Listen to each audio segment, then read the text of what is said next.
Good afternoon and welcome back to session 2 of Create and Use Spreadsheet. Hi, my name is Yin.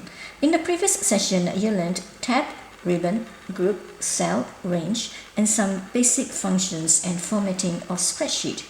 In this session, we are going to take a look at some intermediate and advanced tricks and tips of creating and using spreadsheet.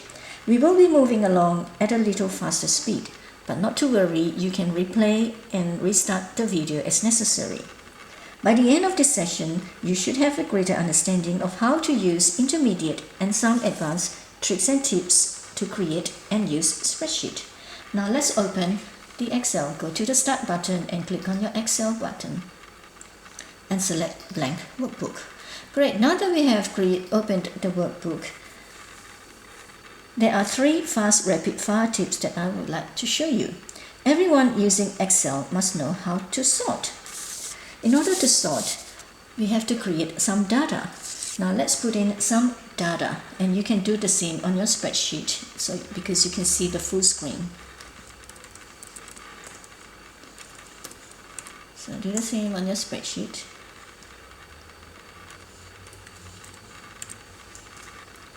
Right, here I would like to show you how to sort your data. First, on the green bar on top, click on your Data tab. It takes you to ribbon and the group. Click on the Sort. Now, Excel is asking you, how do you want me to sort your data? You have the options of sorting it by ascending A to Z, descending Z to A, or custom list. For now, let's click A to Z and click OK. And now here you can see how Excel has automatically rearrange your data into alphabetical order. Next, let's use the filter key. On the same group, click on filter. As soon as you click on the filter, you can see there's a little arrow down button. Click on it. Here it gives you all the recommendations of your data. Let's click on the select all to deselect, and let's just select just nuts and click OK. So here what it does is it has filtered it for you to just nuts. And if you look on the left hand side on the rows, you have row 1, 2, and you see how it jumps to row 4, from 2 to 4. Don't be alarmed. You have not eliminated and you have not deleted your other data. What the spreadsheet has done is it simply has hidden your other data. Let's unfilter it by clicking the filter again. And you can see the funnel has disappeared. Now the next feature that I would like to show you is the freeze the pane. Now let's put your cursor on A3 and let's go into on the green bar on top, click on View tab and click on your group where it says freeze panes. Here is given you 3 recommendations. Do you want to freeze the panes, the row, or the column? Let's just select freeze panes. As soon as you selected it, you can see there's a line there. That is your freezing line. So now let's use your scroll bar on your right hand side and scroll up and down. You can see that the top row is still visible because that is where you have frozen the line.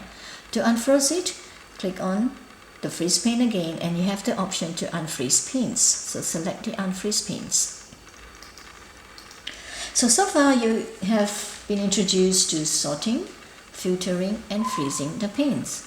Now let's create some additional data. Within the accounting, we use a lot of terminology of the months and the dates. Now I would like to show you how to use the autofill function. So let's create month on top. Let's put on, and you do the same on your spreadsheet. Let's put January. And you can see, let's look at the bottom corner on the right. If I place my cursor there, my cursor changes to a plus sign. That means you are in the autofill handle mode. So if you drag it along, you can see how it autofills for you February and March. And the pattern is on increment of 1. You can do the same for dates. Let's say for example 6th of the 9th of 2020. And you place your cursor there and you can see that it has changed to autofill mode. So you drag it along. And here you go, you got the dates. And again, the pattern is increment of 1. Now don't worry about all these hash keys. On the previous session, we have learned how to adjust the width of your column. So you click on, highlight the column B, place your cursor there and double click. You see how the column has perfectly fitted your text. Now let's put in some additional data so that I can show you other features. You can do the same on your spreadsheet.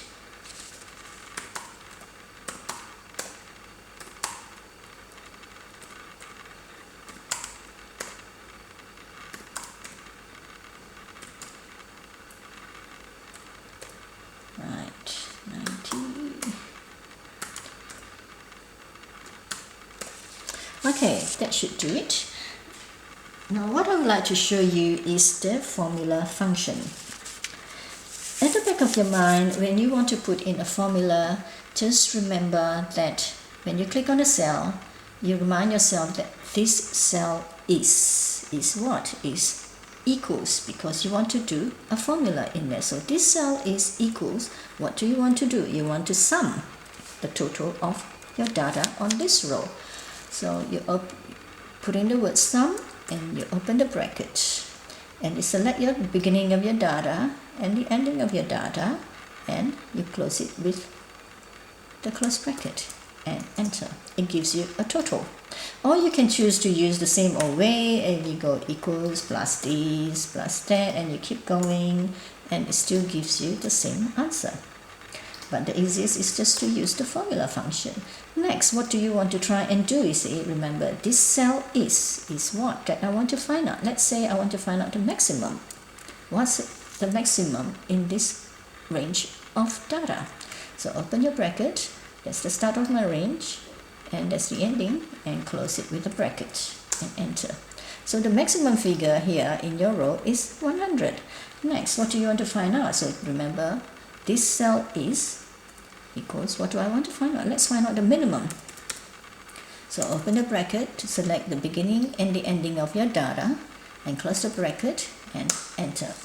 So here you have learned how to sum your total, how to find out what is the maximum, and how to find out what is the minimum. So the next thing that I would like to show you is shortcut keys. You have to involve the control key when you want to use the shortcut key. It is often used to crouch or to go to a prone position quickly. By using the control key, you say, I want to go there quickly. Now let's try and let's hold down your control key and press H. So that becomes control H. So control H allows you to find and replace your text or your data.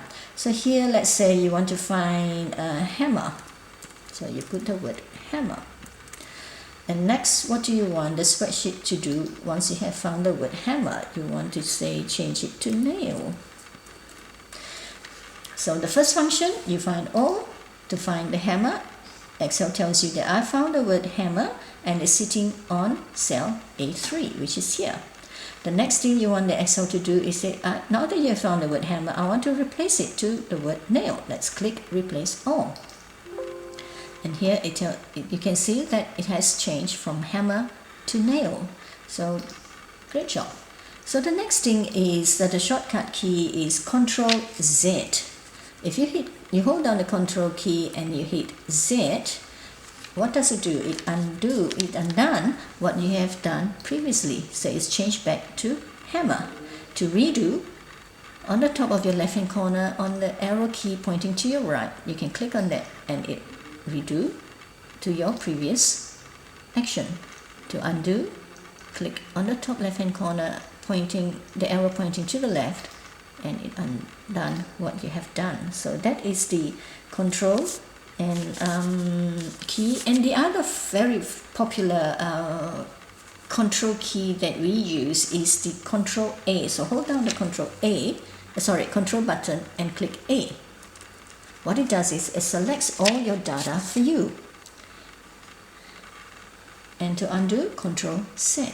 Another way of selecting all data is you can just see it in this corner here, just before the column A and above row 1, you can see that little triangle. If you click on that, it selects all your data for you as well.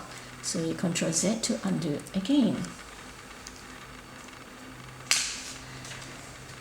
So that's all where I am going to stop, and you will have what you need to get you started in Excel. On the next session, I will be showing you how to do charts and present your spreadsheet. So thank you once again for your attention. And again, you do not need to worry about saving this workbook because it's just only a practice. Thank you and have a good day.